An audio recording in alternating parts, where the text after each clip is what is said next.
վերջապես որոշեցիք արտամարմնային բեղմնավորում անել, մայրանալ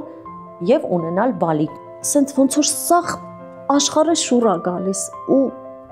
դու այդ երջանկությունը քեզանից դուրս արդեն։ Ասեցի, պապ, մամ, ես հղի եմ, հղեք։ Պապաս նենց էր լացում, մաման լացում, բայց աննկարագրելի պահ է դա։ Միգուցե ինքը այս պահին չունի հայր, բայց ինքը ունի այն ընտանիքը, որը իրան շատ սիրում է, գուրգուրում է։ Ողջույն, ես Աննան եմ։ Դուք Տաբուի YouTube-յան հարթակում եք։ Ողջույն Նորա, շատ շնորհակալ եմ, որ համաձայնեցիք, ընդունեցիք իմ հրավերը եւ որոշեցիք կիսվել ձեր պատմությամբ ինձ հետ, որովհետեւ այս թեման բավականին հետաքրքիր է, նաեւ բավականին բարդ է այս մասին խոսելը ոմանց համար, բայց դուք չվախեցաք ոչինչից եւ որոշեցիք ինձ պատմել ձեր պատմությունը։ Ողջույն Աննա ջան, ես եմ շատ ուրախ գտնվել ձեզ մոտ հյուր, ասեմ ինձ համար էլ սա բավականին համարձակ քայլ, բայց ոնց որ ասեցիք, երևի թե ես ինքս եմ համարձակ, որովհետև կյանքի բերումով որոշ քայլեր եմ կատարել, որի շուրջ մենք այսօր պիտի խոսենք։ Այդ մասին դեռ կխոսենք, բայց ես ուզում եմ մի փոքր պատմեք ձեր մասին, գիտեմ, որ ծնվել եք Երևանի կենտրոնում, Ալավերդյան, նախկին Ալավերդյան փողոցում, հետաքրքիր է ինչպիսին է եղել ձեր մանկությունը, կան տպավորված վառ հուշեր։ Ունեցել եմ շատ վառ մանկություն, շատ հետաքրքիր դպրոցական տարիներ, շատ լավ ընկերություն, տարիները ցույց տվեցին, որ իմ ամենամոտերիմ, ամենահարազատ ընկերները դա իմ դասընկերներն են, իմ ընկերուհիներն են։ Մինչ մեր թեմային, այսինքն այսօրվա բուն թեմային անդրադառնալը, այսինքն այն, որ դուք որոշում կայացրեցիք միայնակ երեխա ունենալ, ես ուզում եմ ուղղակի մի հարց տալ։ Դուք շատ կայացած, հաճելի կին եք եւ լավ աշխատանք ունեք, լավ ընկերներ ունեք, զարգացած, ձեզ հետ շփվելը շատ հաճելի եւ բնականաբար ձեր կյանքում եղել են տղամարդիկ, ում հետ դուք որոշել եք հարաբերություններ սկսել, բայց այս կամ այն պատճառով չի ստացվել եւ դա շատ նորմալ է։ Հետաքրքիր է ինչպիսին պիտի լինի այդ ձեր պատկերացրած տղամարդը, ինչպիսին է նա, ինչպիսին պիտի լինի, որ դուք ասեք, որ այո, այսա է իսկական տղամարդը։ Յուրաքանչյուր կին իհարկե կցանկանա, որ իր կողքին լինի տղամարդ, այսինքն մի անձնավորություն, որը լինի թև ու թիկունք, լինի այն թեպետ ասում են ընտանիքի սյունը դա կինն է, չէ, ամեն դեպքում կինն է ավելի սենց ոնց որ գոտ է պնդում իր ամուսնուն, ես դա ընդունում եմ, բայց չէ որ նաև պիտի լինի այն անձնավորությունը, որը դու իմանաս, որ քո մեջքի հետևը կանգնած է, այ երբ որ կգտնվի տենց տղամարդ, որը կլինի այն ուժեղ տղամարդը, ես համաձայն եմ։ Այսինքն համամիտ եք այն մտքի հետ, որ հիմա կանայք բավականին կայացած են եւ նրանց համար շատ դժվար է ընտրություն կատարելը, որովհետեւ շատերս ենք այդ նույն խնդրի միջով անցնում։ Իհարկե համաձայն եմ ու ասեմ ավելին, համ դա դրական է, որ կանայք կայացած են, համ էլ դա բացասական է։ Այսինքն կամա, երբ որ չկա կողքը տենց կայացած ավելի ամուր ոնց որ անձնավորություն, ինքը դառնում է ուժեղ, ինքը դառնում է սենց պինդ, բայց դա բնության օրենքից մի քիչ խախտվում է, էլի այդ ամենը, ես գտնում եմ դա տենց չպիտի լինի։ Ես բավականին երկար մտածել եմ այս թեմայի վերաբերյալ, ինչպես կվարվեի ես ինքս։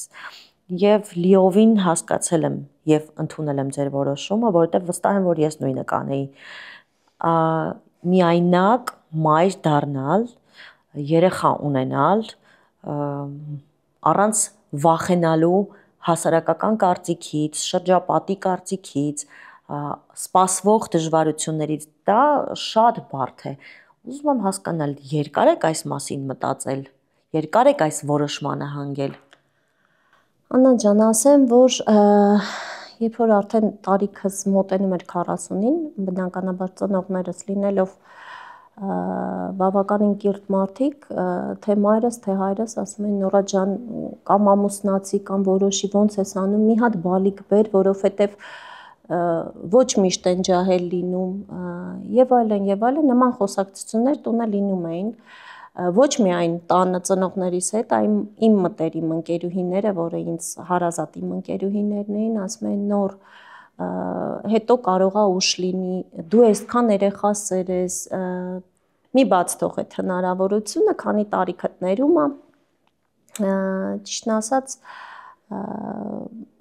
ոնց որ կուտակվեց ու ոնց որ գեներացավ, եկավ մի պահ, որ ես հասկացա, որ ես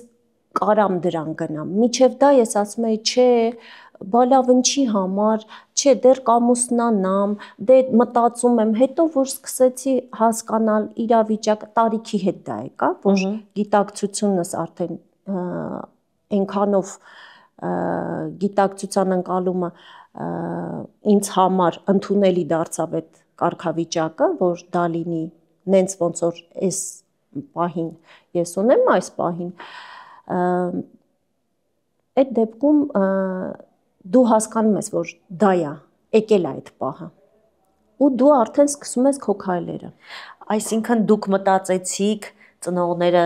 ձեզ թևութիկուն կանգնեցին, թե նրանցից սկսվեց խոսակցությունը։ Նրանցից էլ սկսվեց խոսակցությունը, ես էլ դա արդեն ոնց որ մտածում էի,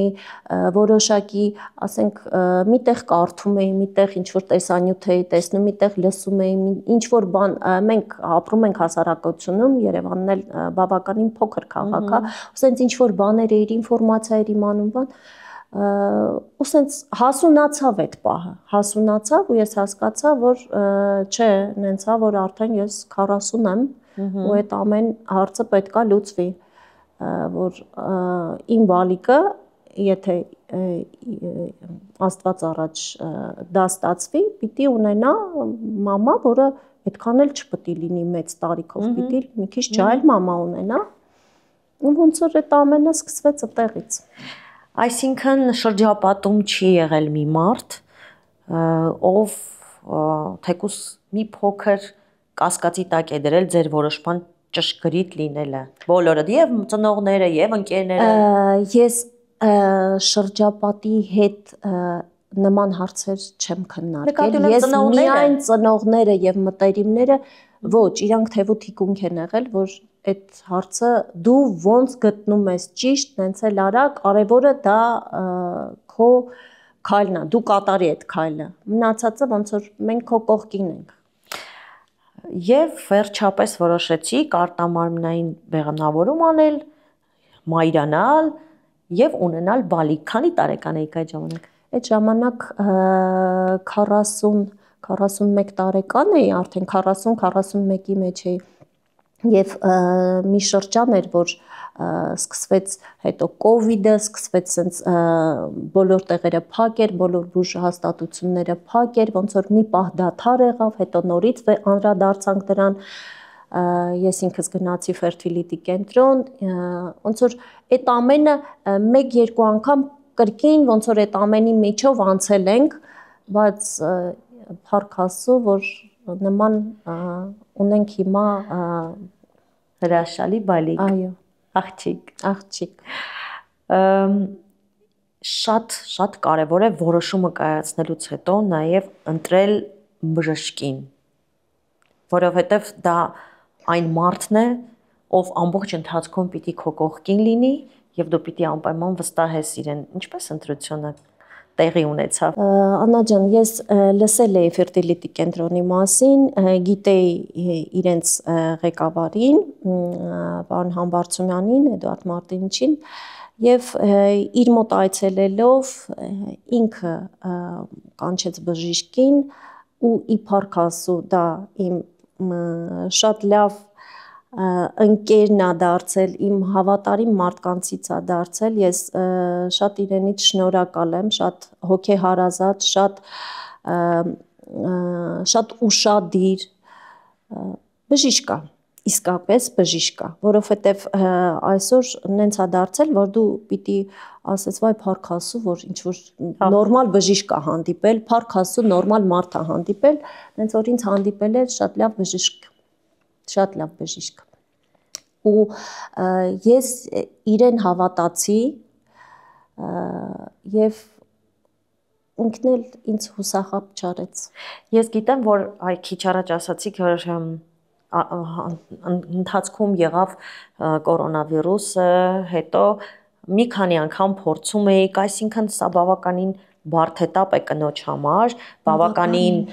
դժվար ժամանակներ եք ապրում եւ դուք նաեւ աշխատում էիք։ Այս ամեն ինչը իրականացնելը բավականին բարդ էր։ Եղել է պահ, որ հուսալքվել եք, որոշել եք չշարունակել։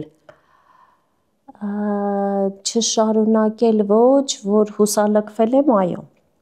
որովհետև ասածես բավականին բարդ process է եւ ոչ առաջի անգամից կարող է դա իրականանա, այդ ժամանակ դա մի հորդոր է իմ կողմից, որ երբևիցե չպիտի ձեռքերդ վայր տնես, միշտ պիտի հավատաս, ասեցի ու հուզվեցի, որ պիտի ստացվի։ Առաջի անգամ գիտեք, որ փորձը այդքան էլ հաջող չստացվեց, ես միշտ ասում եմ ես կանեմ, ես կստացվի իմ մոտ բան, երբ որ չստացվեց, ես հասկացա, որ պետքա բաց թողել եւ ի վերուստ եթե տրված է, դա լինում է ու կամա, երբ որ դու այդ ամենը թողում ես Աստծո հույսին, իհարկե գործողությունները դու կատարում ես, բայց ոնց որ ասում է Էդուարդ Մարտինիչը, պարոն Համբարձումյանը, մերը ձեռքերն են, մնացածը Աստծո գործերն են։ Դրա համար իրենց գիտելիքը, իրենց այդ աշխատանքը, իրենց ամենը եւ որ այդ ամենը ստացվեց։ Ես պատահական չտվեցի այս հարցը, որովհետև իմ շրջապատում կան շատ կանայք, ովքեր շատ վաղուց երազում են երեխա ունենալ եւ տարբեր պատճառներով, երևի վախերից ելնելով, երևի համարձակություն չեն ունենում, կամ ինչպես դուք մեր նախնական զրույցում ասացիք, միգուցե այդքան շատ չեն ուզում երեխա ունենալ եւ գործընթացի կեսից հուսալքվում են, փոշմանում են։ Դուք որպես այս ամենի միջով անցած մարդ, ինչ խորհուրդ կտաք կամ ինչ կասեք այսօր, երբ որ արդեն կա Մարիան։ Աննա ջան, ես կարող եմ ասել, որ չի կարելի հանձնվել, ոչ մի դեպքում չի կարելի հանձնվել։ Յուրաքանչյուրիս տրված է այն ինչ որ տրված է, բայց դու դրա համար պիտի քայլեր անես, դու պիտի փորձես, դու պիտի պայքարես, կյանքը պայքար է։ Եվ ես գտնում եմ, որ անգամ տարիքը ես արդեն այնքան եմ կարդացել, ինձ մեկ բժշկուհիս ասում էր Նորա ջան, այդքան մի կարդա, հերիքա կարդաս։ Մի կարդա, մի ֆիքսվի, ասում էի դոկտորը, մի կարդա Նորա ջան։ Բայց այդ ոնց որ այդ շրջանում այդ գիտելիքներն էլ որ ես ձեռք բերեցի, ես հասկանում եմ, որ գալիս է մի պահ, որ դու ուզում ես արդեն ասել չէ, բայց հետո մի բան էլ ես կարդում, մի բան էլ ես լսում, մի բան էլ ես հասկանում ու ասում ես չէ, ինչի՞ չէ։ Տարիքային իհարկե կինը մեծանում է, իհարկե օրգանիզմը ծերանում է, չէ, բայց այս պահին կարող եմ դրա միջով անցած որպես անձնավորություն ասեմ, որ դա կարա լինի շատ պատանի տարիքում, որ կինը չկարողանա մայրանա եւ լինեն կանայք, որոնք մայրանան 40-ից հետո։ Դա ֆիզիոլոգիա է, դա օրգանիզմ է, դա առողջություն է, դա բժիշկների հմտությունն է, դա ամեն ինչն է, դա այսօրվա օրով անհնար գրեթե բան չկա։ Իհարկե կան պահեր, որ մարդիկ կան, որ տարիներ է փորձում են, չի ստացվում։ Ես բաց թողեցի սիտուացիան, բաց թողեցի եւ ի վերուս դա տրվեց։ Իհարկե միջև դա ես արեցի բոլոր քայլերը, այն ինչ որ ինձանից էր գալիս։ Հիմա դժվար էր, բարդ էր, աշխատում էի, գործից գնում էի տուն, դա կարևոր չի, կարևորը այնա, որ այս պահին իմ բալիկը ինձ հետ է։ Այո, ըստ ստատիստիկայի Հայաստանում կան 40,000 կանայք չամուսնացած, երբևէ երեխա չունեցած, եւ ես վստահ եմ, որ նրանց բավականին մեծ մասը շատ կցանկանար երեխա ունենալ, բայց այդպես էլ այդ քայլը չի անում կամ չի արել, որովհետեւ տարբեր մտքեր են բնականաբար մարդուն հետևում, բայց ամեն դեպքում ձեր օրինակով մեր այս զրույցի նպատակը հենց դա է՝ ցույց տալ ձեր օրինակով, որ ամեն ինչ հնարավոր է եւ այսօր ձեր երջանիկ հայացքը ձեր աղջկա մասին խոսելուց ինձ թվում է բոլորի համար պիտի օրինակ լինի, հուսով եմ նրանք ովքեր կասկածում են ձեր օրինակը տեսնելով անպայման որոշում կկայացնեն եւ բալիկ կունենան, եթե նրանք իսկապես ուզում են։ Աննա ջան, ես մտածում եմ կինը չի կասկածում, ինքը տատանվում է այդ հարցերի շուրջ։ Արդյոք ես կկարողանամ, արդյոք ես կհաղթահարեմ, բա ինչ կասեն էս սենց, բա ինչ կասեն, որովհետեւ ինչքան էլ մենք գնալով զարգանում ենք, երկիրը զարգանում է, բայց այդ բաները, որ վայ, սենց չի լինի, վայն է, բա առանց սենց, բա ես չեմ ընդունում, որովհետև եթե դու արդեն հասուն մարդ ես ու ինչ որ գաղափար ունես, դու պիտի դրա համար գնաս առաջ ու պայքարես, ամենը անես, եթե դա տրված է դա լինելու է, միանշանակ։ Իսկ նաև կա մի գործում, որ կան կանայք, որոնք ֆինանսական չեն կարողանում այդ ամենը հոգան, այսինքն կա պետական հովանավորչություն, որի տակ իդեպ ես այդ պահին չէր գործում իմ տարբերակով, բայց հիմա մինչև 42 տարեկան հիմա կանանց պետությունը աջակցում է, ու ինձ թվում է գնալով այդ ամենը կզարգանա, ավելի պետությունը ինչ որ ներդրումներ կանի այդ բժշկության այդ իմինը ուղղության մեջ, բայց ինձ դա հնարավորություն տվեց անել իմ աշխատանքը, իմ աշխատանքի շնորհիվ ես դա արեցի, որովհետև եթե դու չունեիր ինչ-որ ֆինանսական ստատուս, դու չես կարա այդ քայլերի, ցանկությունը կարա շատ մեծ լինի, բայց եթե մարդ այդքան ապահով չի, ինքը չի կարա այդ քայլերին գնալ։ Ես կցանկանայի, որպեսզի ավելի ոնց որ պետությունը այդ հարցերի շուրջ մի քիչ ավելի մտածեր, բայց ամեն դեպքում ասենք, որ արդեն կա օրենքը, ըստ որի մինչև 42 տարեկան կանայք, ովքեր երեխա չեն ունեցել, պետության աջակցությամբ կարող են դիմել նույն կենտրոնին, շատ ողջունելի է, շատ լավ է այդ ամենը, ունենալ երեխաներ։ Դուք ասացիք, որ միշտ երեխաներ սիրել եք, շատ։ Բայց ինձ մի բան է հետաքրքիր, այդ մինչև Մարիայի ծնվելը, ինչ էր ձեզ համար մայր լինելը, եւ արդեն նրա ծնունդից հետո ինչպես փոխվեց այդ միտքը, ինչպես փոփոխության ենթարկվեց մայրության գաղափարը։ Աննա ջան, ասեմ, ուրեմն ես էությամբ մամա եմ, էլի։ Ես այդ կերպարն եմ։ Ես մամա եմ, ասենք, ես մամայություն կարամ անեմ, որ պապան մաման ասեն, դե հերիք է, էլի։ Կյանքներս կերար, պապես այլ, մամես, ասում է հերիք է մեզ կոնտրոլի տակ, բայց մենք եմ որ ձեծքի կոնտրոլի տակ չենք, ասում եմ կապ չունի, ես էությամբ եմ որ կան կին տարբերակը, կա կին, կա կին մամա, ես երևի այդ մամա տարբերակն եմ, որովհետև միշտ ա եղել, դա մանկուց ա եղել, անգամ երբ որ իմ ու մորաքրոջս տղայի տարբերություն 7 ամիս է, էլի սենց որ խաղեր էինք խաղում, այդ վաղտել ես մաման էի, թեպետ մենք մի տարիքի ենք, իմ ունեմ հարազատ եղբայր, որի հետ տարբերությունը 6 տարի է, էլի ոնց որ մամայություն, բոլոր բալիկներին անգամ հիմնարկությունում, որ ինչ որ մեկը ձիկրետից հետո էր հետ գալիս կամ ինչ որ բալիկի հետ գալիս, միշտ գալիս էին, որ ես պետք է գրկեմ, սիրեմ, ես սենց երեխու գիժ եմ եղել ու եղել է մի բան, որ ես ասել եմ, միթե այսքան երեխա սիրելով, գժվելով, խենթանալով ես չեմ կարողանալու իմս ունենամ։ Բավականին երկար մի քանի տարի տևող այդ գործընթացից հետո վերջապես մի օր իմացաք, որ ստացվել է։ Ուզում եմ պատմեք այդ պահը,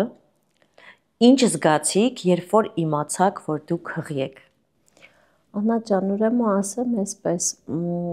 դե երբ որ դու գնում ես անալիզներ ես տալիս, բնականաբար արյան անալիզի միջոցով ես դա իմանում։ Ես բարձրացա, անալիզը տվեցի, քանի որ քաղցած էի։ Ասեցի այդքան ժամ չմնամ, բժշկուհիս ասեց, հա, գնա տուն, մեյլիդ կգա պատասխանները, կապի մեջ ենք։ Ասեցի շատ բարի, միջև հասա տուն, բան։ Ու արդեն ոնց որ կեսօրից հետո էր, ծնողներս խոհանոցում սուրճ էին խմում, ինչ որ sense ու ես sense բացեցի հեռախոսս ու մեյլս որ բացեցի, այնքան է արդեն կարդացի ու այդ թիվ թվաբանություն, նորմատիվներ, բան որ ես հասկացա, որ դա այն ինչա, որ ես սպասում եմ։ Ու այդ այսինքն թիվը համապատասխանում էր թիվը համապատասխանում էր հղի լինելու տարբերակին ու ես sense ամբողջովին դարձա sense մի հատ սրտի կծիկ, sense մարմնովս sense ոնց որ սիրտ էր sense գնում գալիս էի գնում ու ես շատ էմոցիոնալ եմ, համ լացկան եմ, համ էմոցիոնալ եմ, հիմա մի քիչ ավելի Մարիայից ծնունդից հետո մի քիչ ավելի զուսպ եմ որոշակի, բայց այն ժամանակ ու ես դուրս եկա դեպի խոհանոց, papan maman նստած էին, հեռախոսը ձեռքս գնացի մոտեցա ու հիմա չեմ կարողանում խոսեմ, ու սկսեցի լացել, ասեցի պապ, մամ, ես հղի եմ, հղի եք։ Այդ օրը ես չեմ մոռանա, որ papas, mamas այդ ինչ վիճակ էր, իրանք նենցա, որ փոքր չեն, 70 տարեկան մարդիկ են, մի կյանք ապրած սենց պինդ մարդիկ են էլի, բայց այն աստիճան են արտասվեն, պապասն հենց էր լացում, մաման լացում, աննկարագրելի պահ է դա։ Ու ծնողի համար, որ այդքան սպասել էր, միշտ մաման ասում էր, Նոր ջան, մի հատ բալիկ ունեցի, քանի ոտով ձեռով ենք, պահենք, օգնենք, մեծացնես։ Չգիտեմ, էլի, այդ օրը ես չեմ մոռանա։ Այդ օրը չեմ մոռանա, իհարկե, որ իմացա, հետո եղբորս, մորաքրոջս տղային, մորքուրիս, որ ես ասեցի, որ ասեցի եկեք մի օր մեր տուն, որ լուրը ասեի, իրանք էլ ասենք, ասենց են, որ անսպասելի էր իրանց համար, ոնց բան, ասում, հա, ու սենց ես արդեն, երբ որ դու արդեն գտնվում ես այդ կարգավիճակում, երբ որ այդ լուրը հաղորդում ես, քո համար այդ այնքան սենց չգիտեմ ինչ ճիշտ բառ գտնեմ, որ անգամ բառեր չեմ կարողանում գտնեմ, դա զգացողությունն է, որը երևի թե մենակ կանայք կհասկանան, որոնք մայրանալու են պատրաստվում, որոնք անցել են դրա միջով, որոնք մամա են դարձել, դրա միջով արժի անցնել։ Դա է երջանկությունը։ Միանշանակ, ես ամեն ինչ մի կողմ, բայց բալիկ ունենալը, մամա դառնալը, որ տուն ես մտնում, մեկը գոռալով գալիս է, մամա, ասենց, այդ ամեն ինչ արժի, ամեն ինչ։ Ես էլ հուզվեցի մի րոպե։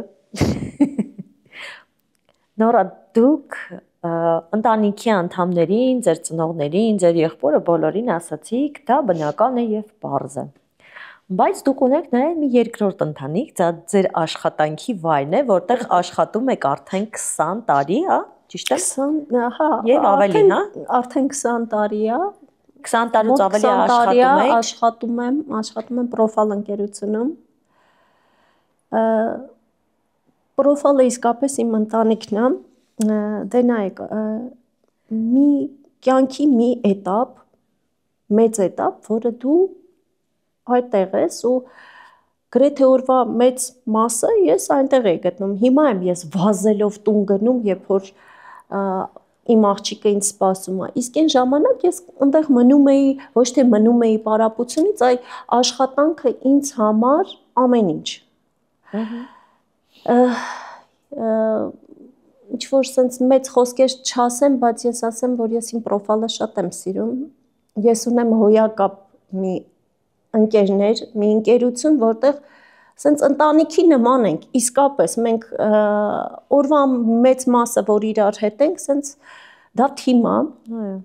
Որոշեցիք, որ պիտի իրենց էլ անպայման ասեք, եւ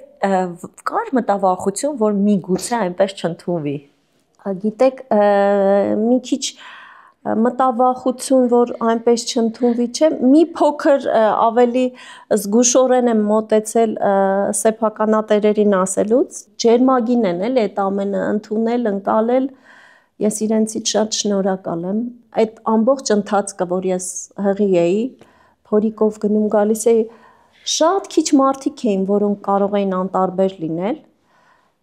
Մեծամասնությունը շատ հոգատար էր, ինձ հետ անմիջապես աշխատող մարդիկ իմ նման այսենց հուզվել են, ինձ համար շատ ուրախացել են, միջ օրս իմ կողքին են, իմ թևութիկունքն են։ Եվ որքան կարևոր է, որ բոլորը այդ պահին քո կողքին են, դա քեզ այնքան ուժ է տալիս, դա քեզ այնքան այսենց գոտ է պնդում, որ դու դե ոչ այդքան փոքր տարիքում դու կարողացար քո մեջ ուժ գտնես, լինելով մենակ, այդ ամենը հաղթահարես։ Մենակ ճիշտ հասկացեք, մենակ չի նշանակում մենակ sense միայնակ ես։ Ծնողներդ են կողքիդ, ընկերներդ են կողքիդ, գործընկերներդ են կողքիդ, բոլորը, բայց դու որոշումը մենակով ես կայացրել։ Դու ես որոշումը տա ու վերևը Տեր Աստված։ Դրա համար ես ասում եմ, Աստծո գործերը անքննելի են։ Նորա, մենք բավականին երկար արդեն զրուցում ենք, ես անընդհատ զգում եմ, որ շատ շատերը ձեր շրջապատի հիմնական մարդիկ ձեր կողքին են եղել եւ դա հրաշալի է ուղղակի։ Բայց նորից եմ ուզում անդրադառնալ այն թեմային, թե արդյոք մի պահ անգամ մտածել եք հասարակական կարծիքի մասին, քանի որ ես գիտեմ, որ շատ շատերը հենց առաջին տեղում դնում են այդ փաստարկը, որ ինչ կմտածեն մարդիկ, ծանոթները, եթե հանկարծ իրենք որոշեն առանց ամուսնանալու երեխա ունենալ։ Այս միտքը ձեզ երբևէ անհանգստացրել է։ Գիտեք, կարող է sense ներսդ ինչ որ մի բան sense ընկճվում է, անգամ երբ որ դու բժիշկի ես այցելում, տարբեր մակարդակի մարդիկ են այնտեղ լինում, դու քեզ թույլ չես տալի որոշակի ամեն մարդ գալիս է իր պատմությունով, գալիս է իր կյանքի ուղիով, բայց կա մի մակարդակ, մի խավ, որը կարող է քեզ մոտենա հարցնի, բա քոնը ինչի՞ց է, որ չի լինում, քեզնից է, թե մարդուց, դա sense ասում ես ու sense մի օր ես այնքան sense միշտ լարված էի, որ զգում էի, մեկը արտասվելով էր գալի, մեկը գերդաստանով էր գալի, sense սաղ գերդաստանը իրանց հարսին բերում էր, որ մի հատ հետազոտ էին։ Մի հատ կին էր, ասեց, բա դա ումից է, որ չի ստացվում, շուտվանից եք փորձում, ասեցի ոչ մեկից, ասեց, բա դու ես մենակ եկի, ասեցի հա, ասեց, բա ամուսինը, սաղ նորմալ է, ասեցի ես ամուսին չունեմ,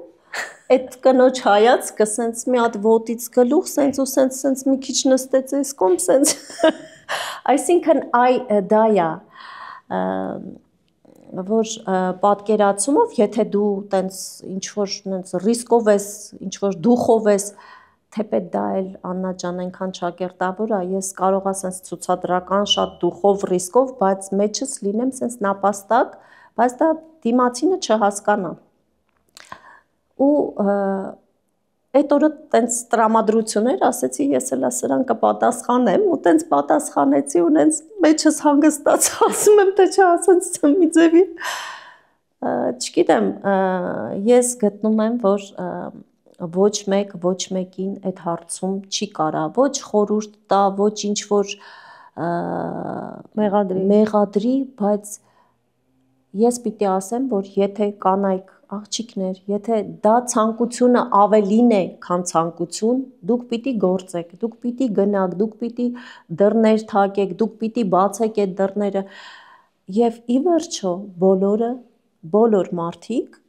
կանայք նամանավանդ պիտի զբաղվեն իրենց առողջական վիճակով։ Թեկուզ տարին մեկ անգամ հետազոտությունը անցնենք։ Կանայք նամանավանդ, բայց դա վերաբերվում է բոլոր մարդկանց, նաև տղամարդկանց, առողջություն բոլորին։ Այս ամենը ինչից մենք խոսում ենք, ինձ թվում է ավարտվում է այնտեղ, երբ դուք լսեցիք ձեր աղջկա ձայնը առաջին անգամ, այսինքն ծնվեց Մարիան եւ ես ուղղակի չեմ կարողանում պատկերացնել այդ պահը, նորա, ինչ էմոցիա էր, ինչ զգացողություն էր, որովհետև այդքան սպասելուց, այդքան փորձերից, այդքան երազանքից հետո վերջապես նա ծնվեց։ Ոյ Աննա ջան, այդ օրը նախ ես Մարիայից ունեցել եմ Էրեբունի բժշկական կենտրոնում։ Իրենցից էլ անչափ շնորհակալ եմ իմ Անայից Ջեմիկովնայից, Պողոս Պողոսյանից, որը ազատել այն ծնունդը ընդունել է, Դավիթի Ծաբովյան, մի հատ այնքան պրոֆեսիոնալ թիմ է, սա բառեր չի էլի, երբ որ դու չես կասկածում, որ դու վստահելի ձեռքերի մեջ ես, եւ երբ որ օրը որոշվեց, ես կեսարյան հատումով ունեցա, եւ օրը որոշվեց, գնացինք, ներարկում են անում քեզ, նախապատրաստում են, դու հերթի մեջ ես, մենք գնացինք, ինձ տարան վիրահատարան ու ես անընդհատ ասում էի, կրկնում էի, որովհետեւ ասում էի հանկարծակի բալիկիս ծննդյան ժամը չխառնեմ, ինձ պետք է իմանալ ժամը, ասենց մոտս բան էր, որ պիտի իմանամ ժամը, չբաց թողեմ ժամը, ու երբ որ պարկեցի, տեսա, որ աչի վրա պատին կար ժամացույց, անընդհատ նայում էի ժամացույցին, դե արդեն անզգայացում էր արված, ես պարկած էի, ու սենց անընդհատ ժամացույցին նայելով, մեկ էլ ես լսում եմ վիրահատող բժիշկի Պողոս Պողոսյանի ձայնը, ասում է, քո բալիկը տա լացում, լսում ես, փորիդ մեջից լացելով հանում եմ, ու սենց որ վերև չհանեցին, կան տենց կադրեր, որոնք իրանք հենց նկարում են, ու այդ պահին սենց ոնց որ սաղ աշխարհը շուռ է գալիս, ու դու այդ երջանկությունը քեզանից դուրս է արդեն, չունի ինքը սահմաններ չունի, ու ես թեքվեցի, մենակ ժամը ասեցի ֆիքսեմ, ֆիքսեցի, որ ժամին ա ծնվել, իրան տարան դրեցին սեղանին, որ մաքրում են, ստուգում են բան, ասում եմ սաղ նորմալ է, ասում են սաղ նորմալ է, իրան ու ինքը լացում է, բերեցին դրեցին կողքը, սենց մի հատ սենց պուջուր տոլմա, փաթաթած, սենց, ու ես իրան տեսա, ոյ ասում եմ ուտեմ քեզ, սենց հենց դրեցին սուս մնաց, ասում են զգում ա, հոտն ա առնում,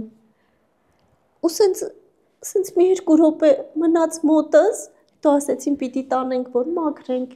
նայենք բան, չգիտեմ, այդ պահը սենց էլ որ համ երջանիկ ես, համ էլ սենց ասում ես մի հատ հլա քեզ հավաքի, այս երեխեն, բա այս երեխուն ուր տարան, արդեն են որ, ու ես հասկացա, որ ենթագիտակցությունս միանում է, այդ պահից դու սկսում ես, երբ որ դա քո փորիկի մեջ է բալիկը, դու ուրիշ ձև ես մամա, որ այ լավ լինի, այ ուտեմ, այ ժամանակին դեղը ընդունեմ, ես անեմ, բայց երբ որ դու արդեն իրեն տես, մի հատ այսուր տարան, էսխի տարան, ու հետո որ եկան ինձ արդեն պալատ են տարել, բալիկին հետո գալիս են, ասում են, ցանկանում եք, որ բալիկին բերենք ձեզ մոտ պալատ, թե միգուցե այսօր մնա գիշերը, ասում եմ, ուր մնա, այսքան սպասել եմ, որ մնա, ման պապ շորերը տվեք երեխուն բերել, ու չգիտեմ, ես ասում եմ, այս հիմա ասում եմ, ու սենց մեջը սենց սաղ տղրդում է, ես գժվում եմ իրա համար, ես գիժ մամա եմ։ Իմ մաման ասում է դու գիժ մամա ես։ Եթե ինքը վազում է, մի բան ընկնում է, որ ես հուզվում եմ, ես ասում եմ մի արա տենց մոտը միցի, ասում եմ չեմ կանում։ Էս եմ։ Ու ինքն էլ ինձանից ավելի էմոցիոնալ է։ Գնում գալի պապուն է պատճում, գնում գալիս է տատուն է պատճում, գալիս է մամա, ասենց ինչ-որ բաներ ասում եմ, ես քեզ կուտեմ։ Ինքը ինձանից ավելի էմոցիոնալ է, ինքը իմ դուպլիկատն է արած, էս դրած, պլյուս ասենք սենց ֆկուբի։ Չգիտեմ ինչ ասեմ, նորա։ Ես էլ չգիտեմ, ես առաջի անգամ եմ սենց, իմ ընկերները գիտեն, որ ես սենց իմ աշխատանքի վայրում գիտեն, իմ ծնողները գիտեն, իմ հարազատները գիտեն, բայց հավատացած եղեք, սենց որ բարձրաձայնել այդ քո սենց ինքը շատ նեղ անձնական, ու ես պարզապես ցանկանում եմ, որ մարդիկ չհուսահատվեն, մարդիկ պայքարեն, ամեն ինչ հնարավոր է։ Ամեն ինչ հնարավոր է։ Ժողովուրդ ջան, հարկավոր է պայքարել, հարկավոր է փորձել։ Պետք է բաց թողել սիտուացիան, չվախենալ։ Եթե դա դու ուզում ես, դու քայլեր ես ձեռնարկում։ Եթե դու տատանվում ես, եթե դու հլա դեռ չես եկել այդ որոշման, եթե ժամանակ չի կարելի կորցնել։ Առհասարակ կյանքը կարճ է։ Առհասարակ հիմա ես գիտեք առաջ ավելի ռիսկով էի, հիմա որ մի բան ելնում է, ասում եմ վայ, էս ինչս ցաված, էս մի հատ ինձ տիրություն անեմ, էս երախուն առողջ մամա է պետք։ Իհարկե այդ խոսքով մի քիչ այլ է, արարքներս մի քիչ այլ է, բայց ինչևից է։ Ես իսկապես դրա համար եմ շատ շնորհակալ, որովհետև այս թեման շատ անձնական է, շատ եւ ամեն մեկը չէր համաձայնի խոսել, բայց ես նաեւ գիտակցում եմ, որ մենք նույն նպատակ ունենք, շատ կանանց ցույց տալ, որ կա արդեն օրինակ եւ գուցե էլի օրինակներ եւ պետք չէ ոչինչից վախենալ, անգամ այն հարցից, որը հիմա ուզում եմ տալ նորա։ Ես գիտեմ, որ սա էլ է շատ անձնական, բայց ուզում եմ անպայման այս հարցը տալ, որովհետեւ հենց շատ կանայք իմ շրջապատում եւ անգամ իմ հետ խոսակցության ժամանակ հնչել է. ինչ պիտի ես ասեմ երեխայիս, եթե նա վաղը հարցնի ով է իմ հայրը։ Բնականաբար դուք եք մտածել այս մասին, ես գիտեմ, որ կա պատասխան եւ գիտեմ, որ այն շատ առողջ է։ Աննա ջան, իմ բալիկն է, իմ կտորն է, իմ սիրտն ու հոգին է, ու ես համոզված եմ, որ ինքը ինձ կհասկանա, ես հուսով եմ, որ ինքը կընդունի իմ որոշումը, ես շատ ցանկացել եմ, որ լույս աշխարհ գա մի հատ նենց լուսավոր կերպար ու ինքը եկել է, ու ես գիտեմ, որ մենք իրար հետ կհասկանանք միմյանց, ես այս պահին ես իրեն համ մայրն եմ, համ հայրն եմ, թեպետ իմ ծնողների դեմքով ինքը ունի, պապիկը իրան սխալ է ասել, փոխարինում է պապայի, բայց իմ պապան այնքան սեր տալիս, այնքան ուշադրություն տալիս, որ կարող է ես ունենայի լիարժեք ընտանիք, ամուսին, որը ես այնքան օրինակներ եմ տեսնում առօրյայում, կան ընտանիքներ, որոնք անգամ լինելով լիարժեք, այնքան չեն կարողանում իրենց երեխաներին տալ, թե հոգեպես, թե ամեն ձևի։ Իմ մայրը լինելով իրեն տատիկ, այնքան իրան սիրում է, ինքն էլ տատիկին սաղորը, ուզում եմ ասեմ, միգուցե ինքը այս պահին չունի հայր, բայց ինքը ունի այն ընտանիքը, որը իրան շատ սիրում է, գուրգուրում է։ Ես գտնում եմ երեխեքին նամանավանդ աղջիկներին, տղաներին էլ իհարկե, բայց աղջիկները ունեն այդ հայրական ուշադրության կարիքը, որը պիտի իրանց մեջ վստահություն ներշնչի, որ հետագայում իրանք լինեն ավելի վստահ, ավելի խիզախ ու լինեն իրենց մեջ համոզված, որ իրանք որոշ քայլեր կյանքում անպայման կհասնեն, կհաղթահարեն, իմ ծնողները դա իրեն կարողանում են տալ են սերը, այն ուշադրությունը, որը, չգիտեմ, միգուցե եւ չստացվեր այն մի տարբերակով, ես կասեմ, բալես, ես այնքան եմ ցանկացել, որ ընտրել եմ լավագույն տարբերակը, որպես բիոլոգիական, հա, եւ ուզեցել եմ, որ դու լույս աշխարհ գաս, որ քո նման ձագուկ ունենամ, ու ես համոզված եմ, որ ինքը շատ արժանի մարդ է դառնալու։ Ես վստահ եմ, որ այդպես է լինելու է եւ ի վերջո ոչ ոք չի կարող իմանալ, թե ինչ կլինի իր հետ, որովհետեւ հազարավոր հայրեր թողնում են իրենց երեխաներին գնում եւ գոնե մեկ անգամ չեն գալիս նրան տեսնելու, ես այդպիսի շատ դեպքեր գիտեմ, այնպես որ ես շատ ուրախ եմ, որ դուք գնացել եք այդ քայլին, ես ուղղակի իսկապես հպարտանում եմ ձեր խիզախությամբ, նորից եմ ասում, վստահաբար ես նույնը կանեի, որովհետև դա միայն մեր անձնական որոշումն է,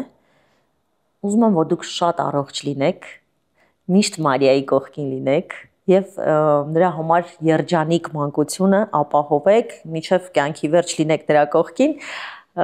իսկ այն կանանց, ովքեր վախենում են, ուղղակի ուզում եմ ասել, որ տեսեք նորան կա եւ նա այսօր շատ երջանիկ է։ Աննա ջան, կարող եմ ասել, որ նորայի նման գրեթե տասնյակ մարդիկ կան, ինձ թվում է շատ կանայք կան, որ պարզապես չի ստացվել, որ իրենց հետ զրուցեք, կան կանայք, որոնք իրենք որոշումներ կայացնող են, որ պայքարող են, հանուն կյանք տալու, եւ ես ձեզանից եմ շատ շնորհակալ, որ այսօր ձեր հյուրն եմ դարձել, այս ամենը բարձրաձայնեցի, ես բոլորից շնորհակալ եմ, ով կյանքի բերումով իմ կողքին է ու ես կյանքից եմ շնորհակալ, որ այսօր ունեմ այդ ձեռքբերումը, իմ աղջիկը, Փառք Աստծո։ Իսկապես շնորհակալ եմ Նորա այս անկեղծ զրույցի համար, կհանդիպենք։ Մեր գործընկերն է Կինեա Գինին, այն ունի ոչ միայն հրաշալի համ, այլև հոգի, համտեսիր Կինեան, զգա գինու հոգին։